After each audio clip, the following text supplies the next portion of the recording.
magaalaa Maqalee keessatti halkanidha haleellaan diroonni gaggeeffamuun himameera. Aangoonni Tigraay fi jiraataan Maqalee tokko halkanidha magaalaa guddoo naannichaa Maqalee keessatti haleellaan diroonni raawwatamuu beeksisan. Dubbi himaan TPLF Geetaachoo Raddaa Tiwiitara gubbatti odeeffannoo qoodaniin mootummaan magaalaa Maqalee keessatti haleellaa diroonni raawwata jechuun komatan. Bakki waraanaaf oolu kamuu xiyyeeffannoo haleellichaa hin turre.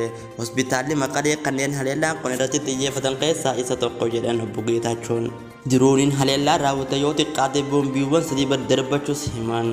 Erga waraanni mootummaa federaalaa fi humnoota Tigraay deebi'ee eegalee hagaya 26 haleellaan mootummaan isaa kan jalqabaa magaalaa Maqaleetti raawwate. Sagantaa gargaarsa daa'imman UNICEF mana barnootaa daa'imman aranaa ta'ee haleellaa raawwate ilaalchisee nagaa miidhamuu ibsuun haleellicha bal'ata. Malee haleellaan qilleensa jalqabaa raawwate yeroo sa'a tokko hin guunne keessatti ibsa baaseen uummatni Tigraay haleellaa qilleensa raawwatamu malurraa qabu eeguu dhaameera. Buufataalee waraanaa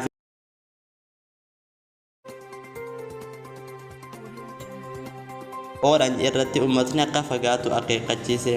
Yaada aangaan obbo Geetaachoo qoodaniin cinatti jiraataan magaalichaa BBC'n dubbise tokko dhugumatti haleellaan qilleensaa raawwatamuu mirkaneessaniiru. Xiyyeeffannaan isaa maal akka ta'e hin ibsine. Sababa malli kominikeeshinii naannicharraa adda citee jiruuf odeeffannoo dabalataa fi amanamaa argachuun rakkisaa ta'e. Gama kaaniin ammoo waraanni humnoota lafoo gidduutti torban darbe eegalee jabaatee itti fufeera.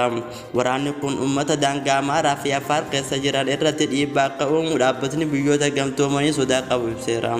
Erga waraanni haaraan eegalee to'annoo mootummaa jala kan turte magaalaan qophoo waraana guyyoota muraasaa booda harka humnoota Tigraay kan eegale yeroo ta'u uummatni naannolee ollaarra jiran sodaadhaan bakka jireenya isaanii gadhiisanii bahuuf dirqamaniiru.